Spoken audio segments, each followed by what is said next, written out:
सुनो। ओ, तोहरा से कुछ कहे के रहे हमरा के।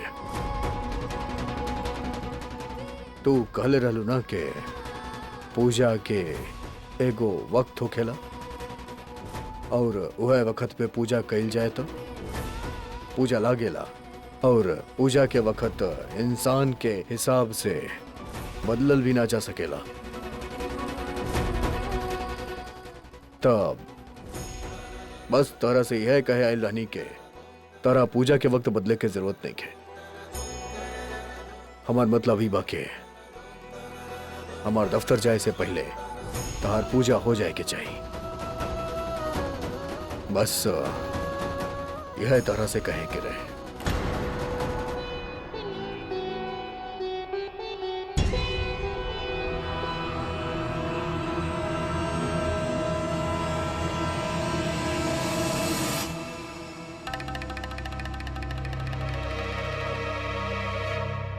भरम हो गइल बा हमार बेटा जी के, भरम हो गइल बा। अचानक उ मनहूस लड़की के साया ओकरा बढ़िया लागता ना। ई गलतफहमी दूर करे के ही पड़ी। ई गलतफहमी गलत रास्ता पे ले जाई। अच्छा बुरा के अपना पराया के कोनो पहचान न रहेला।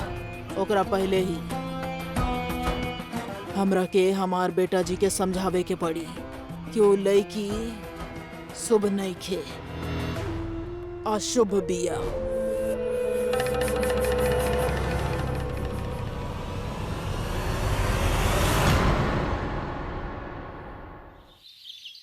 पाए लगी अम्मा जी, बताइए का सेवा कर सके नहीं हम आपके खातिर। सेवा तो तू करेला ही, तो हर वफादारी सबूत बा ओकर। अम्मा जी, तो आपके बड़प्पन और हमारा खुश नसीबी है कि आपके परिवार की सेवा करे के मौका मिला। जेकरा तू परिवार कहता ओमे के बा हमार बेटा जी और हम। अम्मा जी, आपके और मालिक के खातिर हम तो अपन जान जान ना चाहिए हमरा के, सबूत चाहिए। धंधा से जुड़ल हर बात, हर वो खबर, बुरा चाहे अच्छा, सबसे पहले हमरा के मिले के चाहिए, आधी रात से भी पहले। पर अम्मा जी, ये हम कैसे? तू सब कर सकेला। अम्मा जी, उनके पता चलल तो वो हमार जान ले ली है। एक बात समझ ला लइका, अगर वफादारी के हम इनाम दे सके नहीं तो दगाबाजी के सजा भी दे सके नहीं। समझ गईला? अम्मा जी, जैसने कहा वैसने होए। और इहो सुन ल, जौन खबर हमरा के मिली ओकरा बाद का करे के बा उ हम तहरा के बताई। और हाँ, हमनी के बीच में कौनो बात ना हो। अब हम केहू से ना कहा। आप निश्चिंत हो जाइए। आज कुछ बहुत ही अजीब भइल जेठानी जी।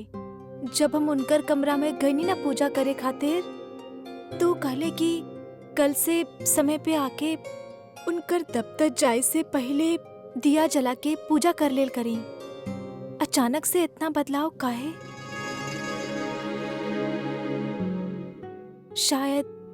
शायद ही कोनो नया तरीका है उनकर रोज सुबह हमके डरावे के। ओहो देवरानी जी, आज तक केहू से भी डरते ना देखने आपके। तो अभी डर कैसन? ए डर के मन में भी ना आवे दिया।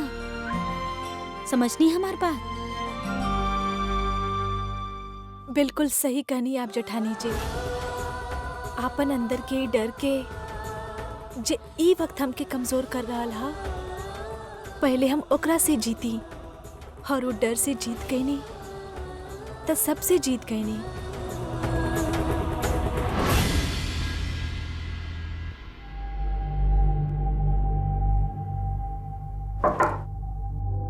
मालिका बुलैली? वो जो जयपुर से टेंडर के लिस्ट आवे वाले रहे का भइल ओकर? कुछ भइल पता चलल? ना मालिक, वो लिस्ट तो ना आयल अभी। हमार कंपनी के नाम वो लिस्ट में होके के चाहिए। कुछ भी कर, जौन करे के बाकर, बस हमार कंपनी के नाम वो लिस्ट में होके के चाहिए। जी मालिक जी।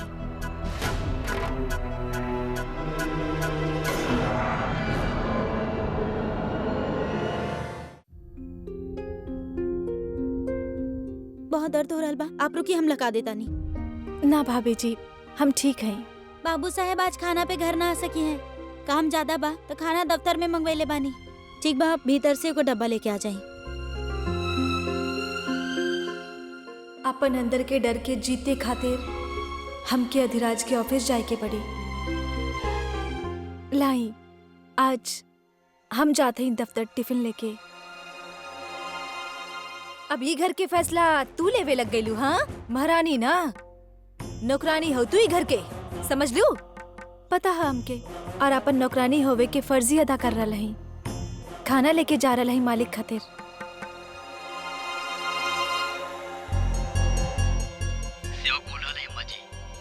जयपुर से मॉल के टेंडर भरे खातिर जेकर नाम लिस्ट में आइल है, ओकर लिस्ट आवे वाला है। ठीक बा। देख ली अम्मा जी, रस्सी जल गई। ना या तो लेकी खुद जल गई, पर हिम्मत ना गई। करल हा कि देवर जी खातिर खाना लेके जाई उनकर दफ्तर। जाए दा। का करल है अम्मा जी? ऐसे कैसे जाई दी? लेकी भाग गई ता? ये लड़की के दुल्हन बने के शौक चढ़ल बा, भाग के ही डब्बा देवे दफ्तर जा रहल बाड़ी। वो लड़की घर से ना भागी, और भागे के ही रहा तो दिवाली के दिन भाग जाती, वापस ना आती। सेवा करे के शौक चढ़ल बा, करे द सेवा। जा लड़की, तरह के दफ्तर जाए के बाद जा। देख लड़की, बाकी अपन औकात में रहिया, न तो बदन पे एक दाग देले बानी। पूरा बदन सजावे में परेशानी ना होई। और अब की उम्र हम भी ना दी। केसर दुल्हन, हमार खाना भी हमार कमरा में भेजा। ठीक बा माँ जी।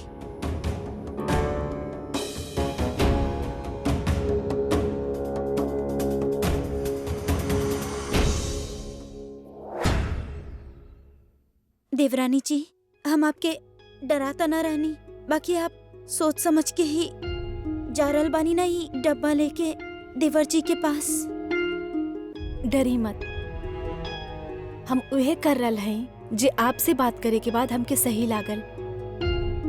आपन डर के सामना, वह पूरा हिम्मत के साथ।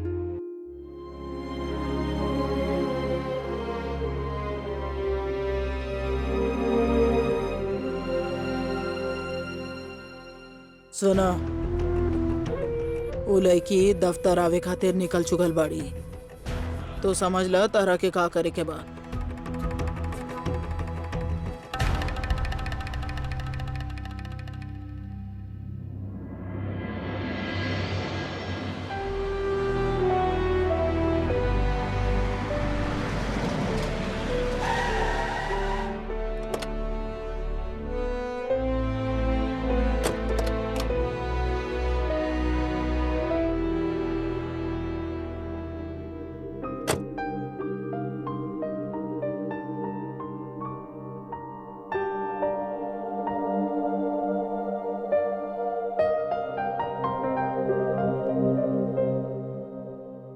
हमके यहाँ अपन दफ्तर में देख के पता ना कैसे रिएक्ट करी हैं। हमके तो लागेला हम अपन दफ्तर में पता ना केकरा के रखले बानी, केहू से काम ना हो खेला। का दिक्कत बा? काम काहे नहीं किया हो तब तक? सॉरी सर, आज पूरा कोशिश करब काम करे के। कोशिश अब ना सुने के बा हमरा के, दिक्कत होकेला हमरा के ई सब सुन के।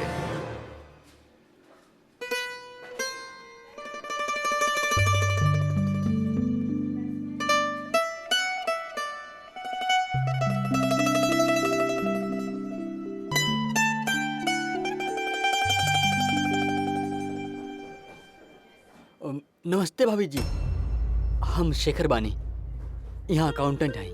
आज पहला बेर आपके शुभ कदम यहाँ दफ्तर में पड़ल। स्वागत है आपके। आई, हम आपके मालिक के केबिन में लेके चला था। और ये काम पूरा करे खातिर अगर रात भर यहाँ बैठे के पड़ी ना, तो बैठे के पड़ी। जा यहाँ से। ई रहल।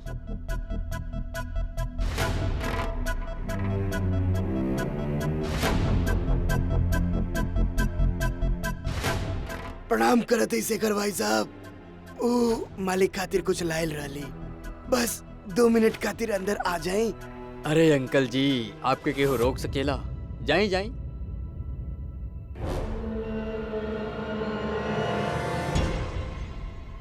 अरे अरे चाचा जी, तारा लागी मिठाई लाई लाई, कहा कि हमार घर पक्का हो गई ना, वही खुशी में तहार मन पसंद के लाई लाई। इससे ज्यादा हम और कुछ अरे ना कर चाचा जी, सकीले। का बात करता नहीं।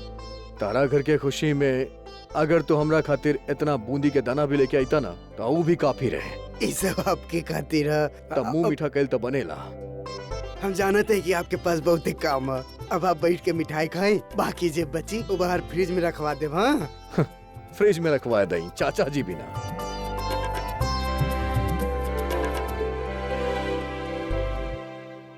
आई आई आई आई आई। मालिक, हम अपन भाभी जी से यही कहत रहनी के आज पहला बार इनका शुभ कदम ई दफ्तर में पड़ल। हाँ, आप देखिए, आज जरूर कुछ शुभ होई। आखिरकार लक्ष्मी के कदम पड़ल। तारा से हम पूछ नहीं, जौन खड़ा होके भविष्यवाणी करता रे। हाँ, चल जा काम कर अपन। जी मालिक।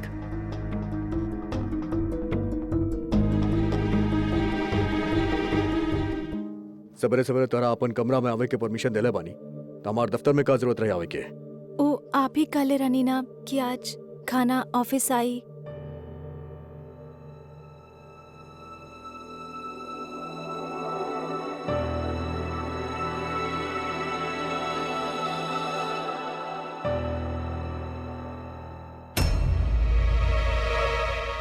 का हो गई ना? अब जा यहाँ से। ना जा सके नहीं, अम्मा जी के आदेश है ना, आपके खाना खिलाए बिना ना जा सके नहीं।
हेलो, हाँ बोला।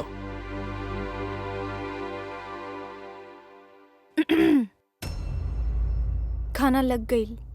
हाँ, हम एगो काम करता नहीं, तारा के खाना के बाद फोन करता नहीं। हाँ,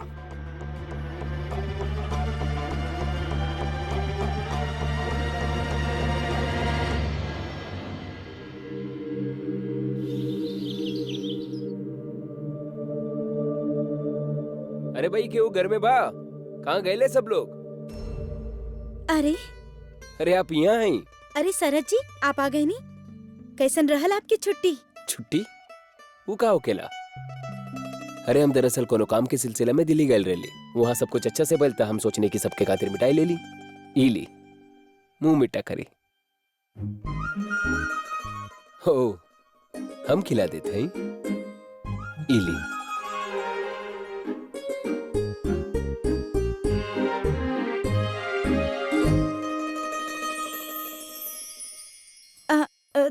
थैंक यू। का कहीं नहीं आप? अरे वो हम बस टीवी में सुन ले रहनी, वो हमरा के अंग्रेजी ना आवेला ना। तो ई में कौन बड़ बात है, हम सिखा दे आपके अंग्रेजी। और कल करे सो आज कर, आज करे सो अब। अभी आपके क्लासेस शुरू।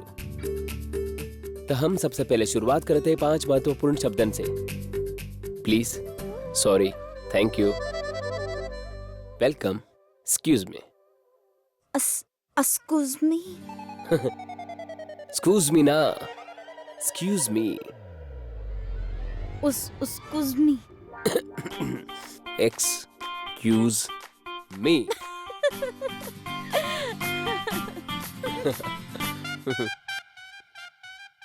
एक्सक्यूज मी, का हम बैठ सके नहीं यहाँ पे?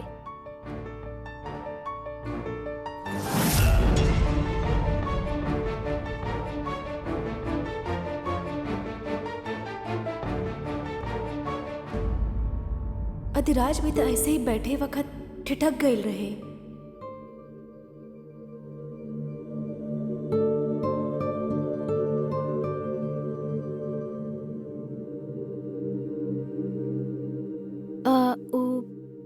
सुबह गलती से कुमकुम लग गईल रहे। रहेदा, तू खाना खा ले लू। ना, अब खा ली पहले।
साजन तूरे काहे छले,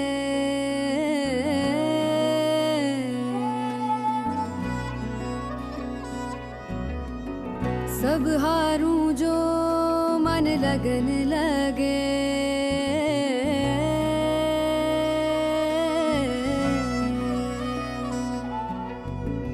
तुझसे जुड़ी है प्रीत मोरी, अब बंदनी नहीं मैं तेरी संगनी पिया।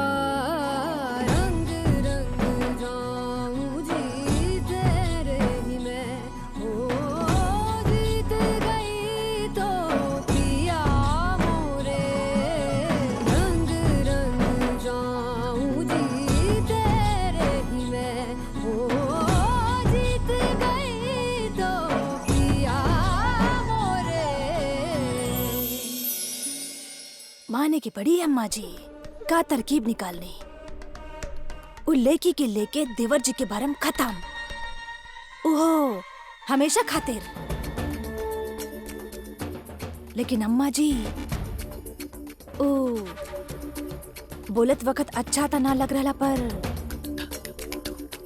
देवर जी के बारे में सोचनी है आप? काहे कि उनका नजर से उल्लेखी उतरी, पर उनकर दिल ना ना, हमार कहे के मतलब ऊ ना रहे। ऊ आजकल बहुत ही उम्मीद लगा के रख ले है ना देवर जी अपन काम खातिर। तब बस हम ता जे बच्चा लोग अपन माँ बाप के ना सुने ले, उनका अंजाम जिंदगी ठोकर मार के भी सिखा देवेली। सब सीख भी जाइले, बाकी ना हम अंजाम के इंतजार ना कर सके नी। ई भरम के जौन अंजाम होखे वाला बा, वो हम सिखाइब हमार बेटा जी के। आज जौन एजा से दफ्तर गइल बा, वो लड़की के दुल्हा रहे, बाकी जौन लौट के आई वो हमार बेटा जी होई।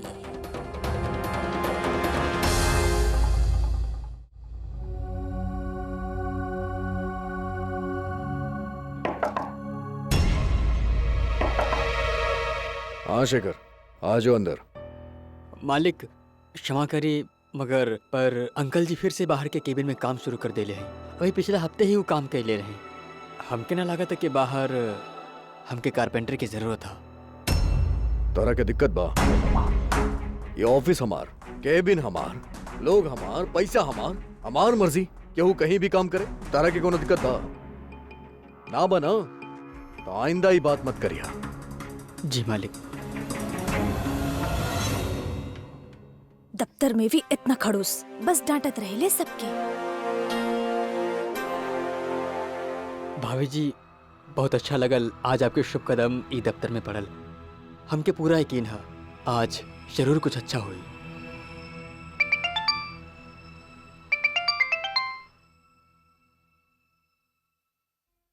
मालिक टेंडर के खाते निकला लिस्ट में आपकी कंपनी के नाम ना हो।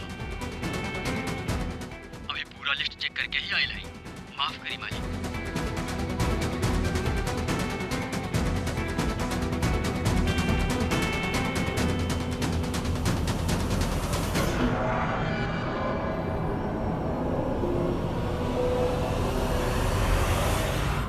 का भइल मालिक?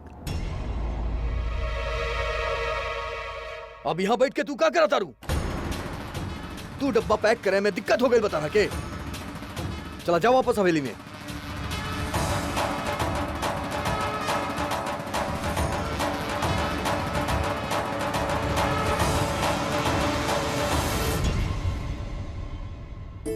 यहाँ कोनो जरूरत ना है, तैयो कोनो न कोनो काम के बहाने बुला ले वेले।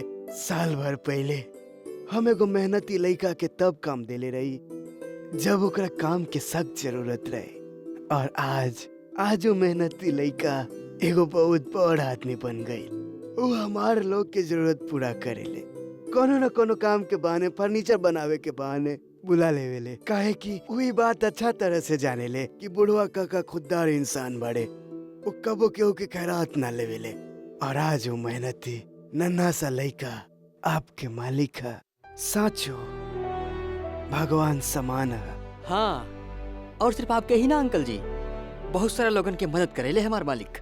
वैसे उनका गुस्सा तो बहुत ज्यादा आवेला और इतनी जल्दी भी आवेला, लेकिन उनका गुस्सा ई खातिर आवेला कि हम अपन काम के बहुत ज्यादा बेहतर कर सकी। और आपके मालूम है काका कि गुस्सा करे के बाद सबसे ज्यादा बुरा भी हमारे मालिक के ही लगेला। दिल से बहुत अच्छा इंसान है हमार मालिक। सही कहत बारा बेटा तू। एक तरफ हमरा पर बेमतलब चिल्लावेले और दूसर तरफ केहू के बेहिसाब मदद करेले।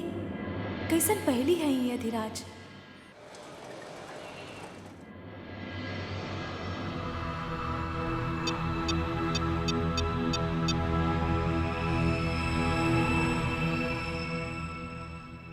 अम्मा जी जैसने आप कहले रही वैसने हम कहले हैं।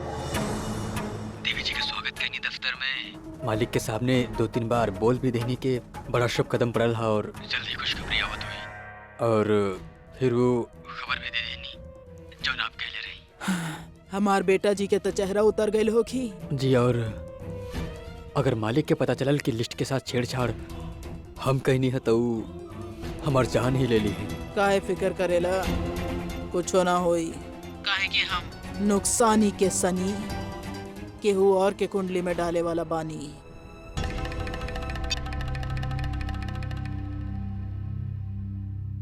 आपके पता है जेठानी जी, घर के अधिराज और दफ्तर के अधिराज में बहुत अंतर है। यहाँ सब उनका से डरेले और वहाँ उनकर तारीफ करत थकत ही ना है। हम उनकर पुरान दिन के, उनकर शुरुआत के दिन के तस्वीर देखनी और एगो ऐसन पहलू देखनी जी आज से पहले कबो ना देखले रहनी। वो बिना जताए आपन लोगन के मदद कैले रहे और ऊ लोग उनकरा के भगवान माने ले, राक्षस के भगवान माने ले। आपके अभी देवर जी में उम्मीद के किरण नजर आ रहल बा। पता ना जेठानी जी, पर हमके लागत है कि हम अभी भी उनका अच्छा तरह से ना जानत हैं और जाने की उम्मीद है। सही कहता नहीं आप, शायद। कब से बोला था नहीं पानी पानी पानी पानी, लेकिन केहू पानी नहीं खे पूछत यहाँ पे। का बात बा बेटा जी, काहे चिल्ला रहल बड़ा? अरे कुछ ना अम्मा जी, कब से यहाँ के बैठे बानी लेकिन केहू हमसे पानी नहीं खे पूछत। इतना गुस्सा काहे कर रहल बड़ा? का भइल? अरे कुछ ना भाई, एक तो वो लड़की कहना लेके हमरा ऑफिस में आ गई और ओकरा बाद मॉल के टेंडर लिस्ट में हमार कंपनी के नाम ना आइल। काहे? बाकी उ लड़की तो तारा खातिर शुभ बाड़ी, तो टेंडर में नाम तो आवे के चाहत रहे। देखा अम्मा जी, बहुत थक चुकल बानी, टाइम नहीं कि हमरा पास ही फालतू के बात के। हम जाता नहीं अपना कमरा में।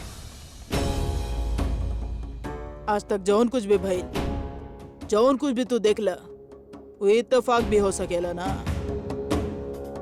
हमरा के तो यह बात समझ में ना आ रहल कि उ लड़की तोरा खातिर शुभ कैसे हो सके। तू ही बतावा, जौन लड़की 5 साल की उम्र में अपन माई बाप के खा गईली, वो लड़की शुभ हो सकेली का? अरे ऐसा लोगन के तो दुनिया मनहूस ही कहेले। पर अम्मा जी, हम अपन आँख से। तू अभी गुस्सा में बड़ा, आराम करा और ठंडा दिमाग से सोचिहा। बाकी हमारी बात याद रखिया, कबो कबो हमनी इत्तेफाक के आपन किस्मत मान लेवेनी और फिर गलती करेनी, ऐसन गलती जे में अपना लोग हमनी से दूर हो जाले।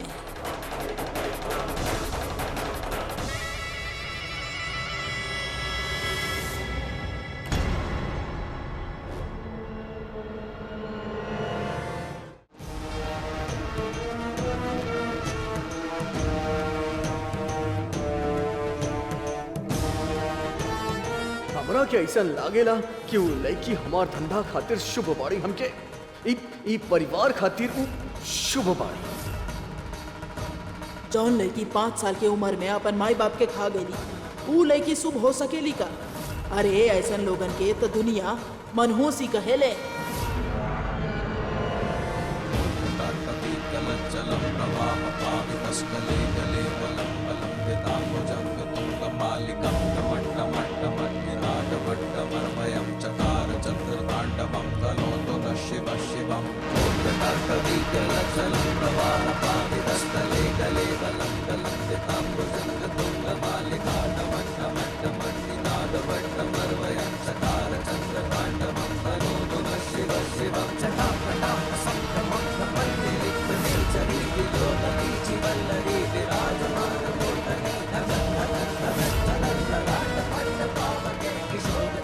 हेलो। हम ऑक्शन हार गए नहीं सर।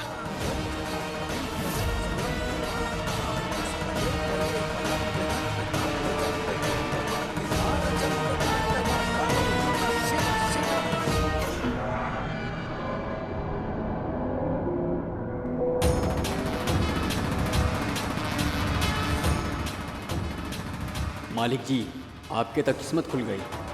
डुआ भइल शेर भी आसमान छू रहा। सच का बा जौन हम सोचतानी या जौन अम्मा जी कहतानी।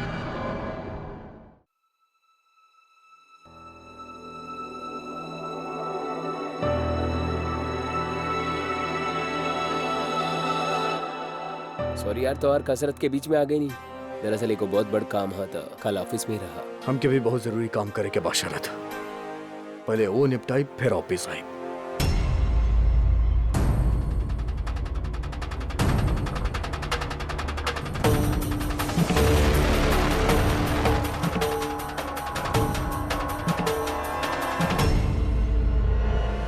अरे कुर्ता काहे नहीं खेजा?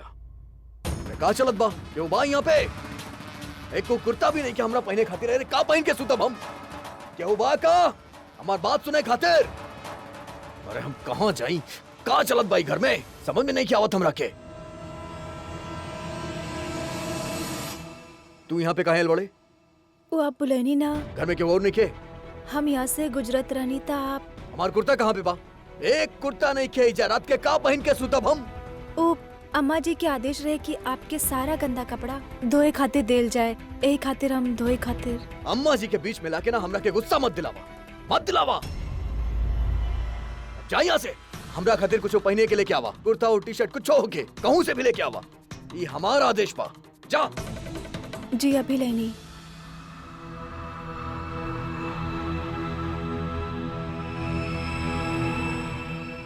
गलती चाहे केहू के भी हो, पर इल्जाम के पर्ची पे देवी के नाम गारंटीड।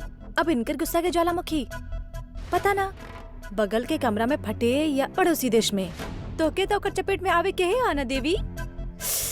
हाँ चला अब जल्दी जल्दी हाथ चलावा और अपन मेडिकल साइंस के भूल के होम साइंस पे ध्यान दा।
एली ये हरकत दोबारा ना होके के चाहिए। बिना पूछे हमरा कमरा में आवे के और बिना पूछे हमार कुर्ता के निकाल के लेके जाए के। जब तक हमारा आदेश ना होके ना ई ना होके के चाहिए। समझ में आई?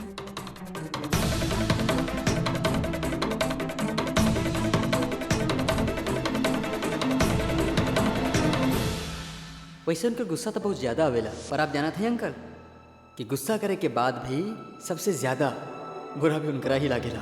दिल से बहुत अच्छा इंसान बाड़े हमारे मालिक।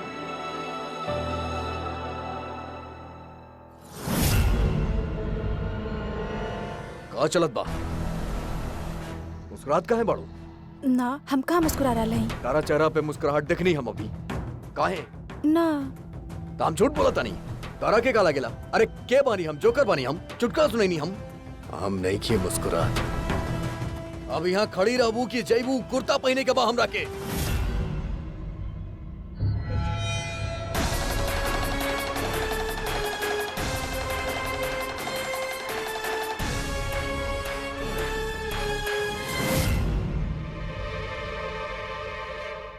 तू अभी तक कही जाए बाड़ू? का चाहिए? ना बस हम वो पूछत रहनी कि कुछ और चाहिए आपके। हाँ हमरा के सुकून चाहिए, लाके दे सकेलू?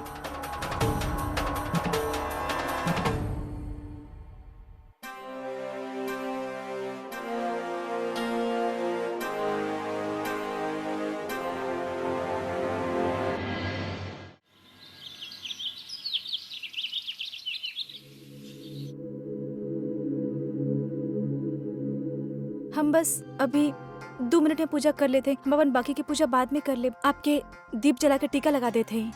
आपके लेट ना होई, बस 2 मिनट दी हमके।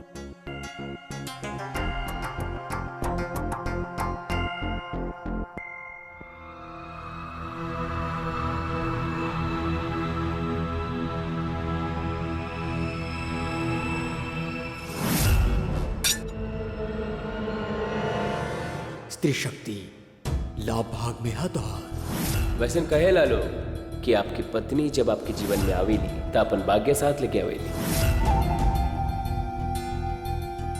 तू लड़की के कदम ही हवेली में पड़े ओकरा से पहले तो हर धंधा में नुकसान रहे, रजावत खानदान के शान और शौकत कम रहे।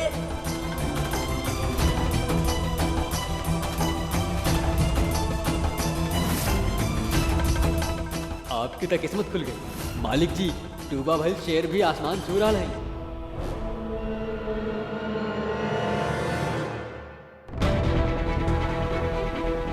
जौन लड़की 5 साल के उम्र में अपन माए बाप के खा गई, वो लड़की शुभ हो सकेली का? अरे ऐसा लोगन के तो दुनिया मनहूस ही कहेले। रुकी।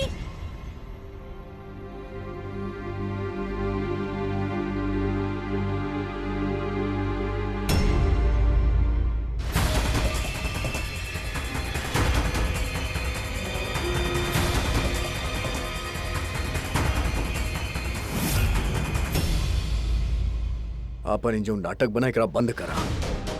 एक बार टीका लग गई रहे तो एकर मतलब ये नहीं कि बार बार तुरंत से टीका लगवाई बम। और हाँ, तुम्हारी जो पूजा बना एकरा फटाफट खत्म करा और निकल यहाँ से।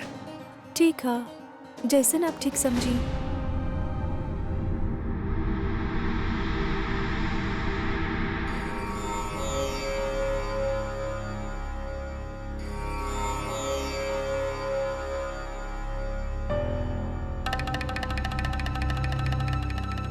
अरे वाह, आज अधिराज ओकर मनहूस टीका ना लगैलस। पाए लगा तनी अम्मा जी। विजय भवा।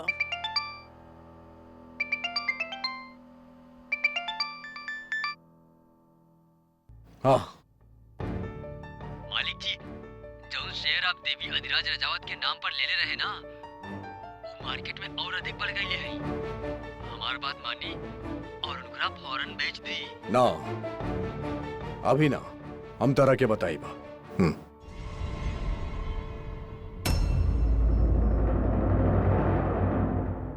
का भइल, कुछ भूल गए ना? ना अम्मा जी, कुछ काम बा हमरा के।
इनकरा का हो गई, जात जात रुक गईले।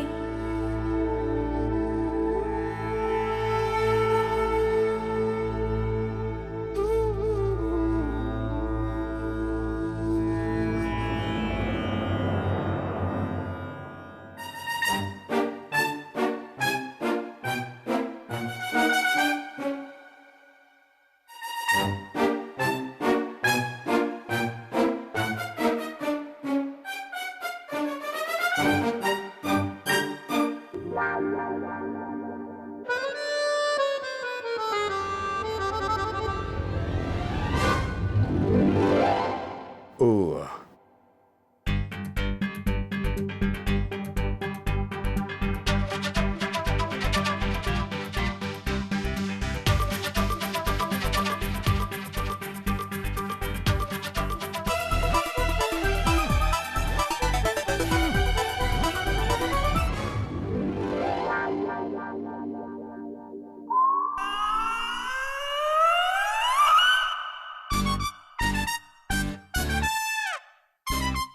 तो समझाती नहीं की, कैसे समझाइए करा के। का चला, I'm so sorry। अरे कोनो बात ना, कोनो बात ना, कोनो बात ना,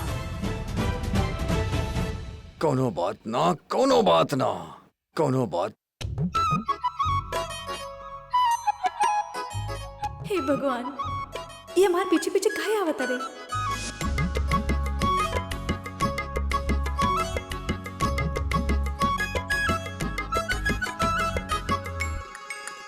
पीछे ही आवत रे तो।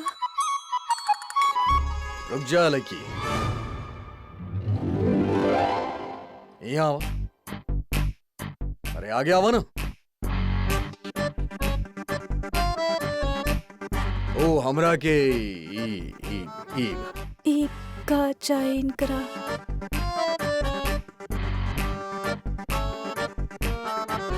ना हमरा के ई ना चाहिए। का चाहे फिर? ओ तू आज लड्डू पे टीका ना लगैलू। लड्डू पे टीका? टीका? हाँ टीका। लग गई टीका। ठीक बा। ओ काबा की हमके ना ऑफिस चाय में देर होत बा।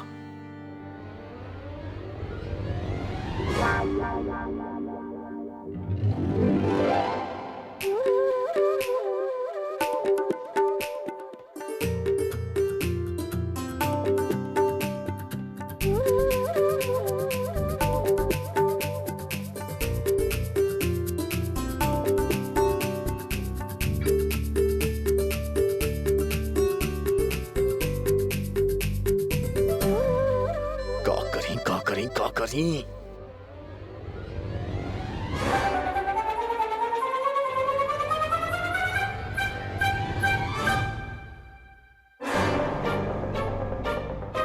का भइल आपके कोनो चोट लागल? ना फिर सर दर्द करला? ना। त का भइल आपके? का चाहिए? टीका लगाओ, हमरा के ऑफिस जाए खातिर देर होत बा। ई आंख बड़ी बड़ी काहे के लिए बाड़ू? टीका लगावा ना, देर होत बा हमके ऑफिस खातिर। पर अभी तो आप मना कैले रहनी। हाँ तो अब मना कैले रहनी, लेकिन अब हम बोला था नहीं, हमार मर्जी। अब तू लगावा टीका, फटाफट दफ्तर जाए के बाद।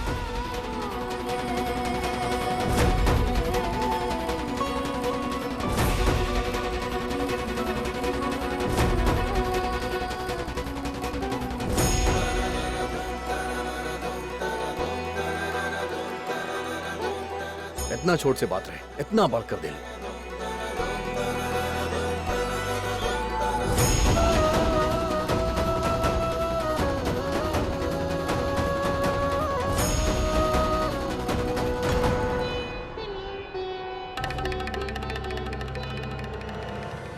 अरे वाह, ये तो बहुत अच्छा खबर सुने नहीं आप।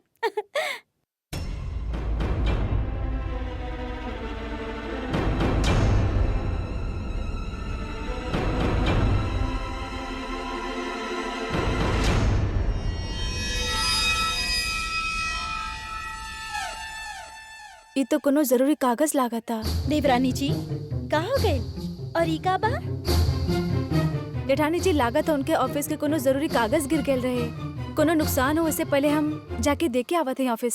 देवर जी, आपसे बस टीका ही लगवेले बानी। फिर से टूटल भरोसा के बुनियाद पर उम्मीद के महल मत बनई है, ना तो तकलीफ तरह के ही होगी। चिंता मत करें, नजर भले ही हमारा आसमान की तरफ है, पर पैर अब वो भी हकीकत के जमीन पर टिकल है। और अपन मंजिल तक पहुँचे खातिर हमके अपन कदम बढ़ावे के ही पड़ी। हम देख के आवत हैं। ठीक बा।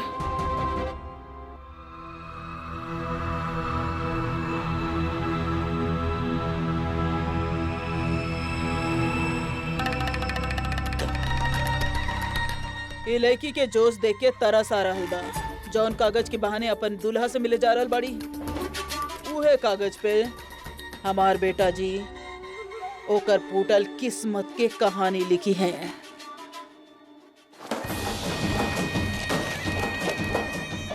कहाँ गइल कागज? कहाँ चलत बा? लापरवाही के हद हो गइल बा यहाँ पे। और के कहले सी लापरवाही? हद पार करे के? एक कागज तू लोग से ना संभालल गई, एक कागज, और ऊपर से झूठ बोला तारा कि हमरा के देले रहला, हमरा के। सरू ऊ का काऊ हमके बताओ। हाँ काऊ, हम कागज खा गए नहीं, तहार कहे के मतलब ही बा। हाँ, और तू यहाँ पे का करत तारू? तारा के क्या बोले के?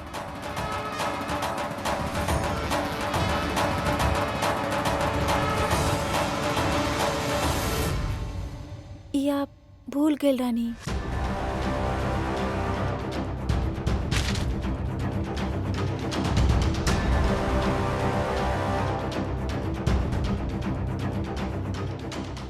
यही तो है कागज बा। फटाफट जा, जयपुर वालन के भेज दे। भाग भाग भाग, जल्दी फटाफट।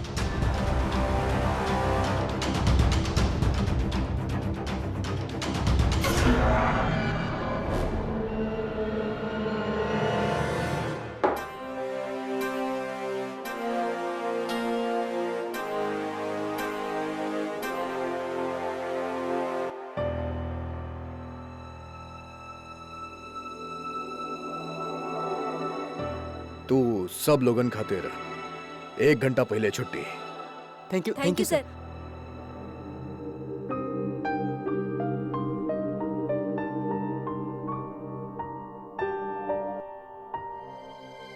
ऐसन से मलहम तई हमके भी लाके देले रहले ई इनकरा ऑफिस में।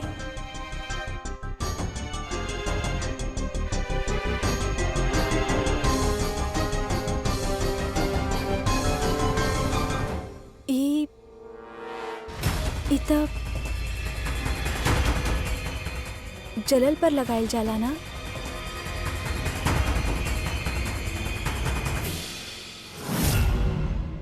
ये कवा ये तहार काल कोठी नहीं के कि जौन मन में आइलू उठा ले लू। ये हमार दफ्तर बा, दरवाजा उ रहल, घर जा। अरे भाभी जी आप, बड़ा प्लेजेंट सरप्राइज आज हमारा ऑफिस में। ये तो कमाल हो गई ना। ई कमाल तक कल भी भइल। कल भी हम यहाँ पे आयल रहनी, पर आप वो अच्छा ना कल तनी वो काम आगे रहे हुए सिलसिला से। का चलत बा? दफ्तर बा हमारी, टाइम पास करे के जगह नहीं के। अरे यार तू गुस्सा बहुत ज्यादा करेला। वो सब छोड़ा, ये बता कि पार्टी कहाँ दे रहा। ओ पहलवान साहब कहाँ हो गए? सुबह तो अच्छा खासा कसरत करत रहे आप, और ये हल्का हाथ में ही तो और हड्डी जवाब दे देलस।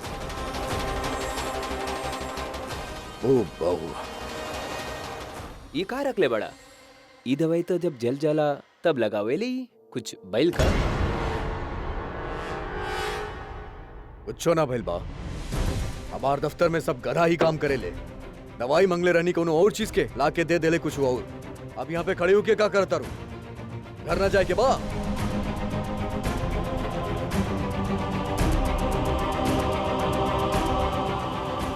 और तू कौन पार्टी के बात करत रहे? वाह, यहाँ कंपनी के नाम सरकारी लिस्ट में आ गए और भाई साहब कह रहे कि कौन पार्टी चाहिए आपके। शरद कौन लिस्ट? आपन आँख से दिखले बानी हम। हमार कंपनी के नाम ना रहे वो लिस्ट में। का कद बड़ा यार, ये कैसे हो सकेला?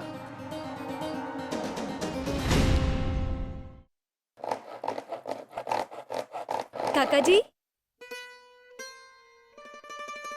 प्रणाम। हम देवी अधिराज रजावत।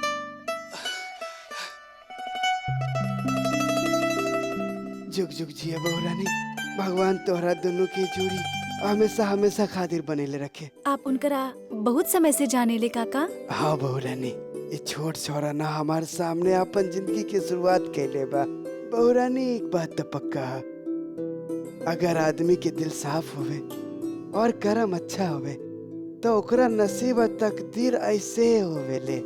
साचो कही बहू रानी, तो धंधा में ऐसा ईमानदार और सज्जन आदमी आज तक हम न दोसर देखली।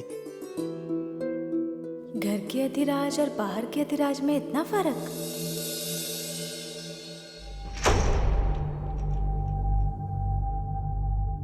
ई देख,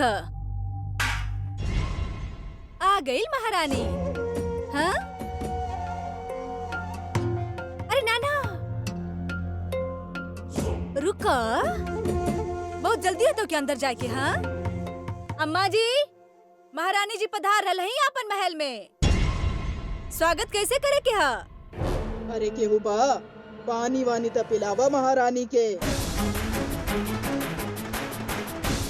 लड़की, आज फिर से तू हमरा के पूछले बिना दहलीज पार करके गलू, और तोहारी हरकत के बाद तू सोच कैसे ले लू कि तहरा के भीतर आवे के हक बा? काहे की बहू है ई घर के, दुल्हन है आपके बेटा के। याद है अम्मा जी, कैसे लक्ष्मी पूजा के दिन हमार पति ई घर के गृह लक्ष्मी के दिन हमार खातिर ई हवेली के दरवाजा खोल देले रहे।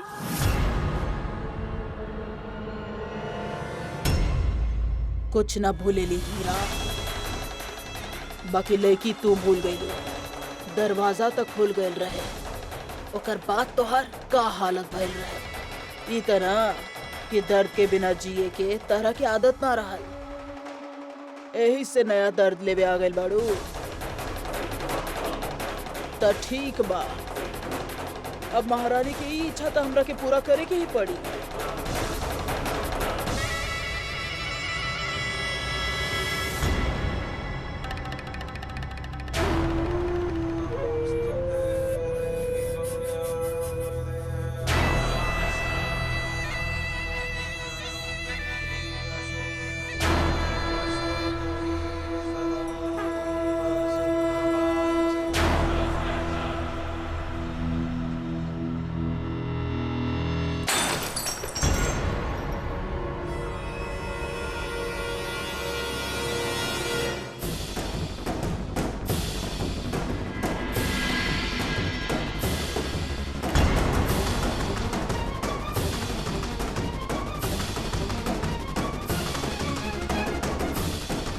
तहरा के हवेली के भीतर आवे के बाना तई दर्द के रास्ता पे चल के आवा।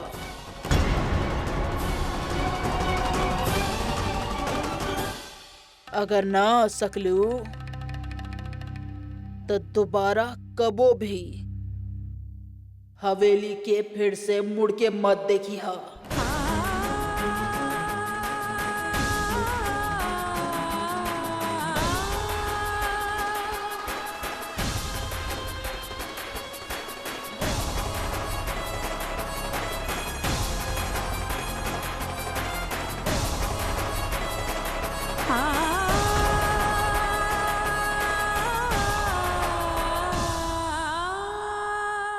का भइल? वैसे तो बहादुरी के बीन बजावेलू, आज हमरा के तोहार हिम्मत देखे के बा। उतारा जूती और भीतर आवा।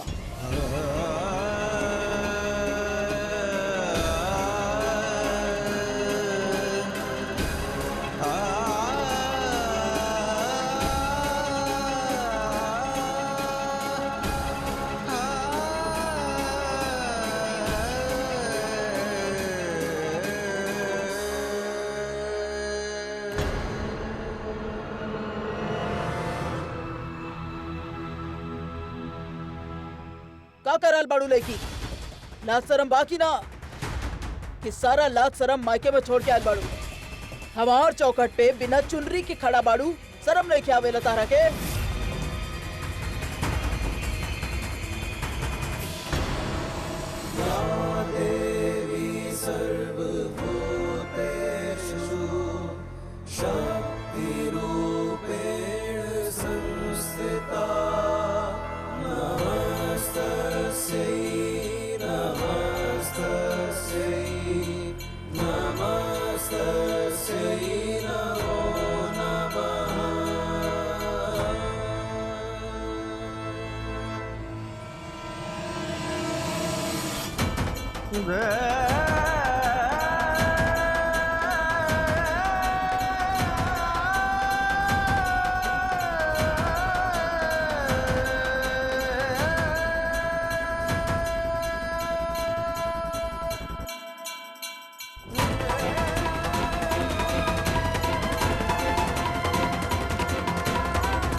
आपके आदेश रहे ना अम्मा जी कि हम ही घर में कांच के ऊपर चल के आई। पूरा कहनी आपके आदेश। बाकी धोखा से कांच पे चल के आवे के बाद भइल रहे, कौना तरह ओकर जिक्र ना भइल रहे।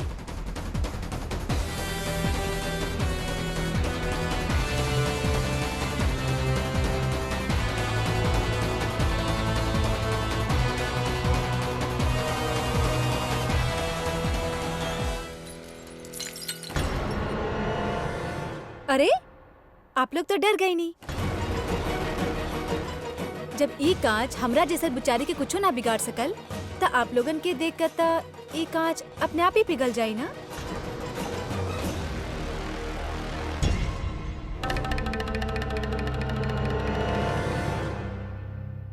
अम्मा जी,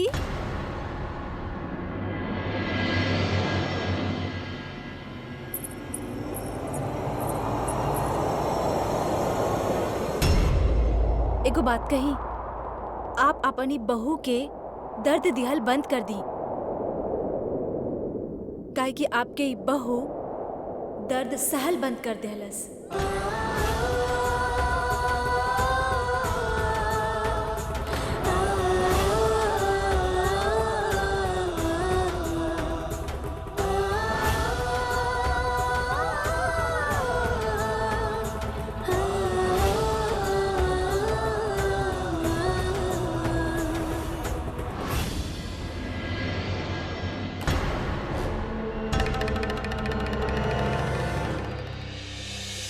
मेल चेक करा मेल। जी हमके ई पता करे के रहे कि जे वो लिस्ट रहे कंपनीज वाली वो प्रॉपर रहे ना, उमे कोनो कंफ्यूजन तो ना। हाँ जी जी जी जी, चलिए धन्यवाद जी। हमार कंपनी के नाम है लिस्ट में। अरे हम अपन आंख से दिखले बानी 10 कंपनी के नाम रहे, हमार कंपनी के नाम रहे ही ना उमे। 10 हाँ भाई 15 कंपनीज के सिलेक्शन भइल है और हम 11वां नंबर पर है। पिया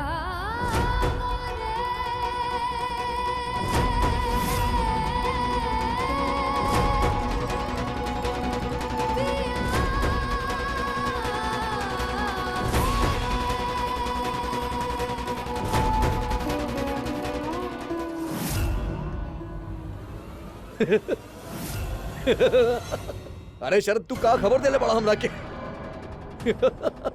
हमरा के तो अम्मा जी के फोन आ गई। अम्मा जी पाए लागी। कैसन बड़ा बेटा जी, काम कैसन चल रहा बा? अरे अम्मा जी काम तब जौन लड़की अपन माँ बाप के खा गई ऊ लड़की शुभ हो सकेली का? अरे ऐसा लोगन के तो दुनिया मनहूस ही कहेले। अम्मा जी के अभी सच ना बताई बा, ना तो का सोची है। अम्मा जी काम तो वैसे ही चलत बा जैसे रोज चलेला। काबा की अम्मा जी हमके बहुत जरूरी काम करे के बाद तो हम बाद में फोन करी।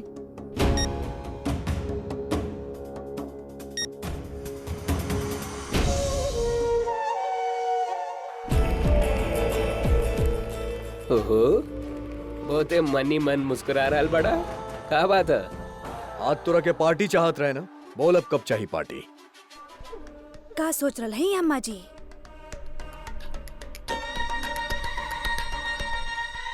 लागता ए खेल में लड़की के पलरा भारी बा। हमार बेटा जी हमरा के कुछ बोलते बोलते अटक गई।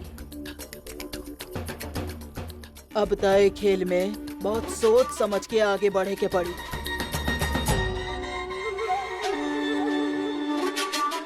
अम्मा जी, हम जानते हैं कि कितना खुशी के साथ आप देवर जी के फोन लगेले रहनी, ये सोच के ना कि उसे घर के अपन काम करे के बाद सारा बाजी पलट जाई, हाँ ना? पर अम्मा जी, ओ ई फोन वाला बात सुन के तो हमके लगा था कि देवर जी के ना उ देवी के वजह से जरूर कोनो खुशखबरी मिल गेल होई, तबे तो आपसे छुपा रहा। ना ना, हम तो गलत भी हो सके नहीं, बस अंदाजा ही लगावत रानी।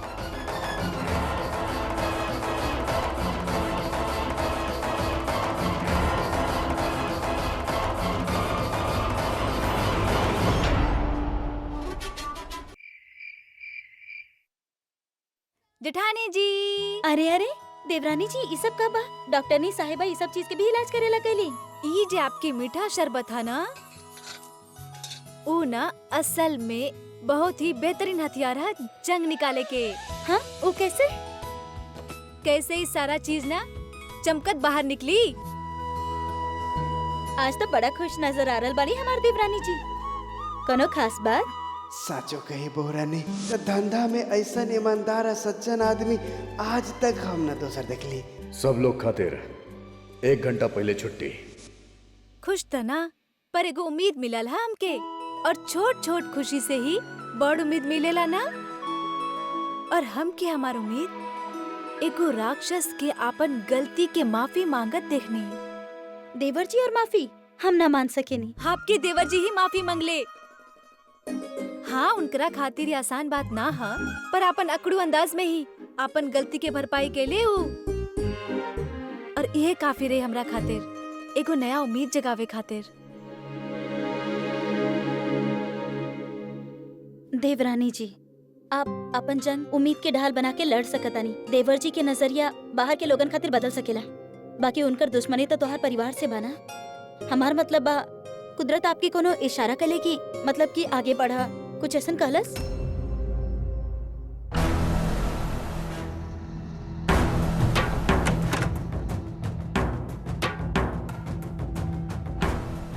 आज तो बहुत कपड़ा पड़ल बा। कल तो एक भी टी शर्ट ना रहे, एक भी कुर्ता ना रहे। आज तो ई आसमान के सारा रंग आज यही उतर आयल बा। इहो ट्राई कर लेते हैं। आज हम ना उनकर अलमारी में 5 अलग अलग रंग के टी शर्ट रखनी।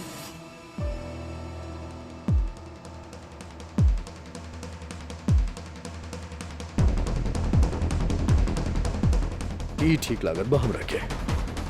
ई रंग तो ना चली।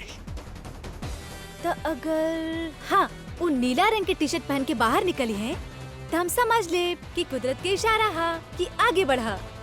पर अगर वो रंग ना पहन ले तो मतलब तो देवी माँ हम वादा करत हैं कि रोज सुबह 5 बजे उठ के पूरा हवेली के सफाई, झाड़ू पोछा, बर्तन सब आपके प्यारी दुलारी केसर जेठानी जी करी है। तालियां। अरे ई का नाम दे देनी आप हमरा के, कहां फंसा देनी आप?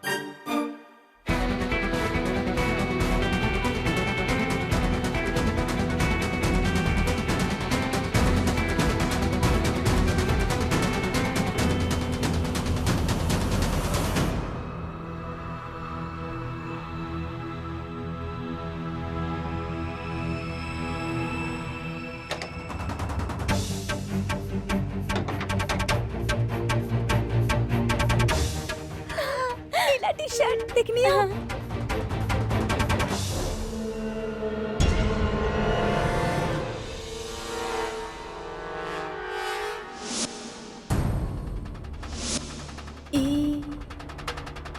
इता जलल पर लगायल जाला ना।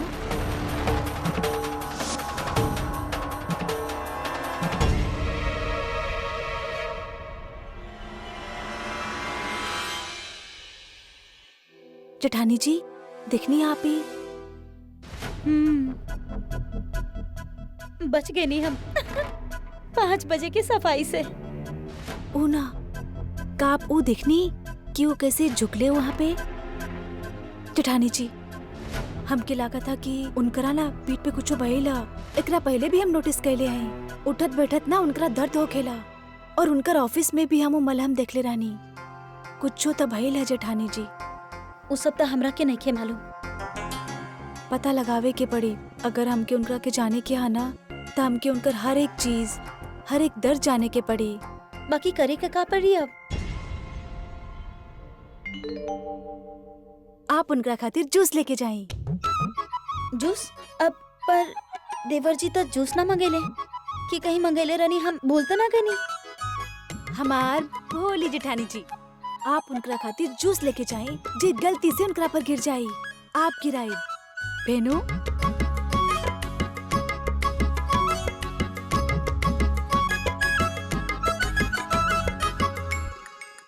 पता नहीं देवरानी जी के दिमाग में का खुराफाती चलेला। आज तो देवर जी से भगवान आप ही बचा ले। हम रखे कैसे लेके जाए हम ही जूस। देवर जी तो बहुत गुस्सा करिए, और फिर उनका पे गिरावे की भी बा। ए दुल्हन कहाँ जा रहल बाड़ू? हम देवर जी खातिर लेके जा रहल बानी जूस। देवर जी खातिर तू लेके जाबू? हमार उर में लेके जाए। उर में अजावा आजकल कुछ ज्यादा ही रसोई संभाले ली ये दुल्हन। शरबत लेके जा रहल बड़ी, वो देवर जी खातिर। हमके दा कुछ ज्यादा मेहनत ना करेलू आजकल। तनी सा मेहनत हमके भी करी दा। अब बना के तू ले आईलू तो पिला हम आई, ठीक है?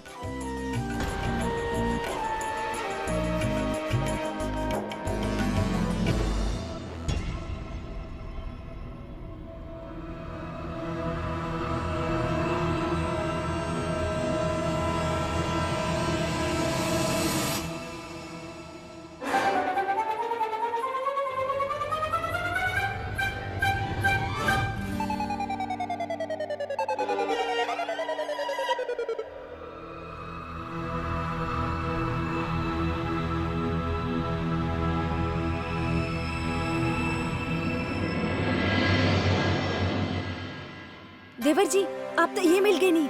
अब वो जूस आप मंगेले डाली ना, एकदम ताजा फल के निकाल के लेनी है आपके खातिर। हम कब जूस मंगवाई नहीं? ना मंगवाई नहीं,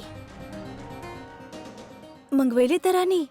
कब मंगवाई नहीं? ओ जेठानी जी, ये जूस त माँ जी मंगवेले रली। गलती से देवर जी के नाम निकल गए हमारे मुंह से। ला हमरा के दी, हम लेके जाता ना नहीं। तू छोड़ दा, ये हम ले जाई। जेठानी जी हमरा के दी ना, हम लेके जाता नहीं। अरे बस हमरा पास था, हम लेके जाए ना माँ जी खातिर। हमरा के दे दी ना, हम लेके जाए। अरे केसर छोड़ा। हमरा के दाना हम लेके जाए। अरे तू छोड़ दा ना, हम लेके जाते ही ना।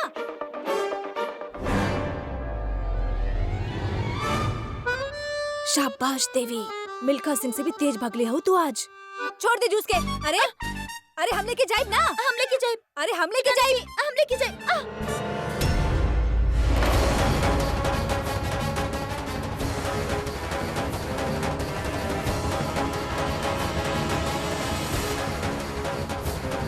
का कर देलू केसर? जेठानी जी अब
आज तनी वर्जिश कर लिया जाए।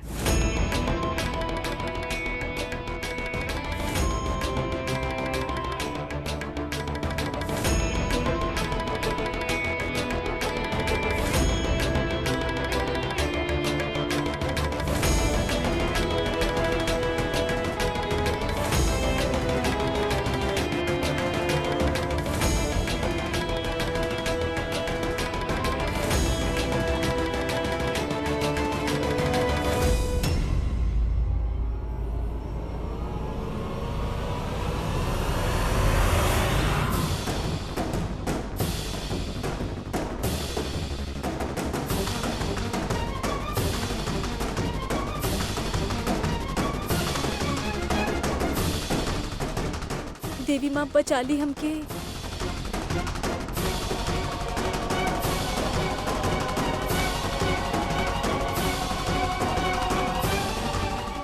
कहाँ बा हमार लैपटॉप? ई बा। हाँ।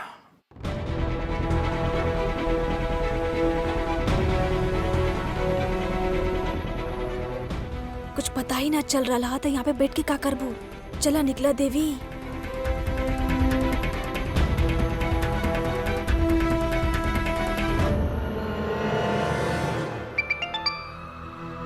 ई शरद के फोन। हाँ शरद। सुना दी, आज वो फॉरेन क्लाइंट के कॉल आई, अच्छे से बात कर लिया। अरे तू का कहा तारा शरद? का कहा तारा? अंग्रेजी में हमरा के तारा के अच्छा तरह से पता बा। अंग्रेजी में हमार बहुत टाइट बा, कैसे बात करब हम? एक काम कर, तू बात कर। अरे तू देवी भाभी से बात करा दिया, प्रॉब्लम का बा? अरे का चलत बा तारा दिमाग में? तारा अच्छा तरह से पता बा कि वो लड़की से हम सहायता ना मांग सकेली, और तू फिर हुए लड़की तई देवी तोहरा बारे में बात करत था। बदकिस्मती से वो अंग्रेज के हिंदी ना आवेला। कब? शरद हमारी बात सुन। शरद हेलो। या तो तू देवी भाभी से मिलके डील फाइनल करा, या रात भर में अंग्रेजी सीख ला। दोनों में से जो आसान लगे वो कर ला भाई। चला ठीक है। अरे शरद अरे सुन ना। अरे का चलत बा यार तारा दिमाग में? पगला गेल बाड़े का? हम कैसे बात करब? अब का करी? ये तो बहुत बड़ दिक्कत हो गई। अब का करी? वो लड़की के बुलाई कि ना? बुलावे के तो पड़ी। तू तो फंस गईलू देवी। गाँव देखे आयल रहलू, अब गाँव लेके जाए के पड़ी। अरे क्यों बा ई घर में? अरे क्यों बा? हमार बात सुना। अब एक काम करा, देवी के बुला के लावा। फटाफट जा जा फटाफट।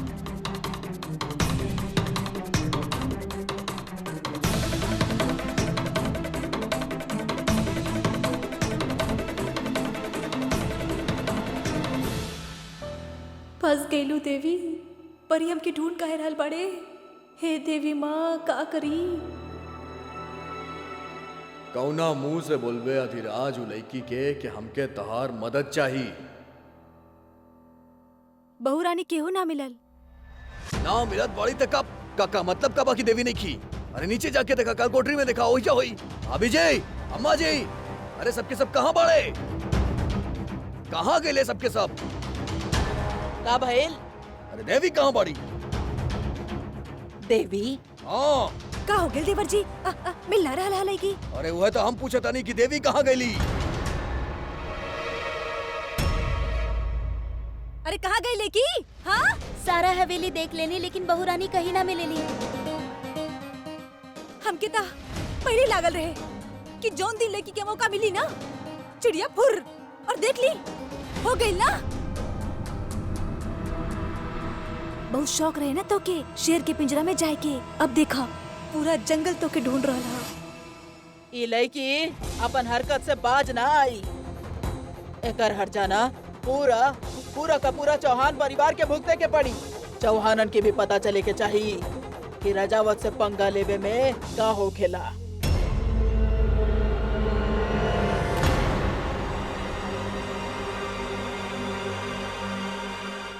अब कहाँ ढूंढा भी लड़की के?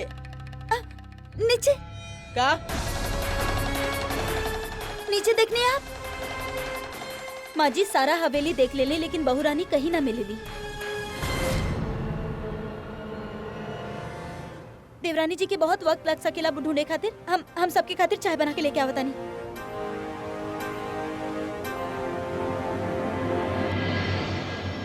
पता ना कहाँ चल गई।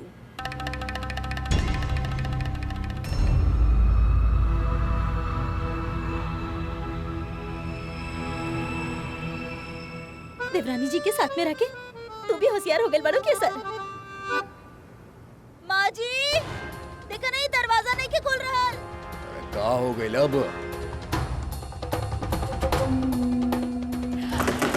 अरे दरवाजा खोला। का हो गई? ये देखा ना, दरवाजा नहीं के खोल रहा ली।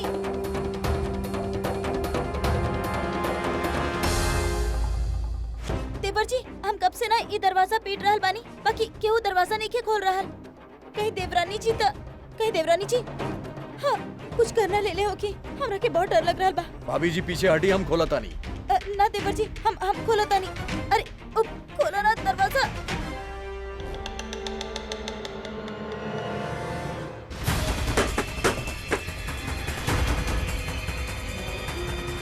भाभी जी हम कहनी ना कि पीछे हटा, हम खोला था नहीं।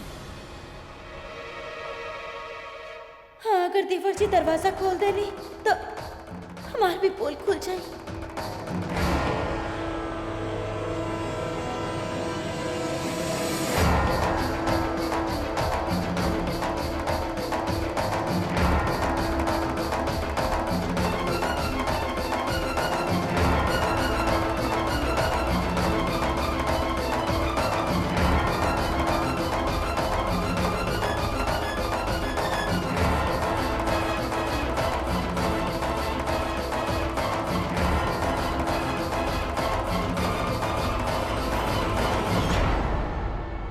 आप ढूंढत रानी?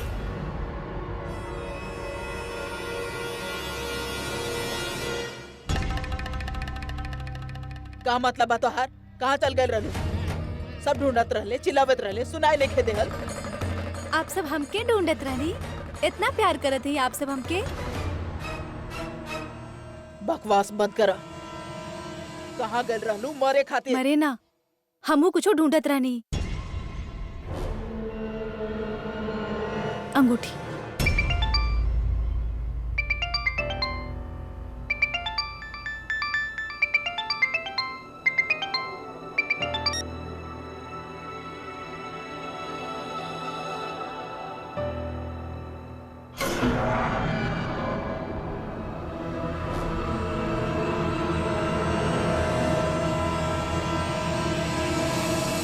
चल।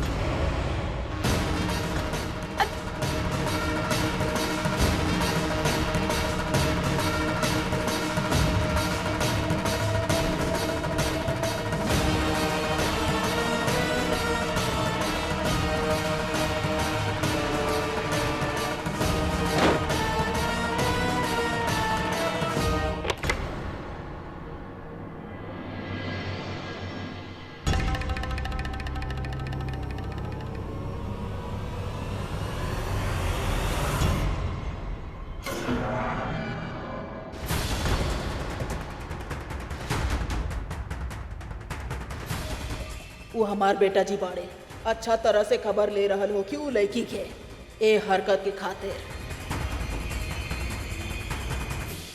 ए लड़की, ई का हरकत बा बाबू साहब के? ना शर्म ना बड़ा लोगन के लिहाज, बस हाथ पकड़ ले लड़की के और ले गए कमरा में।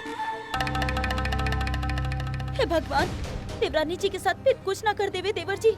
बहुत जबरदस्ती से लेके गए बाड़े, हमरा के बहुत डर लगता। हे भगवान बचा लिया।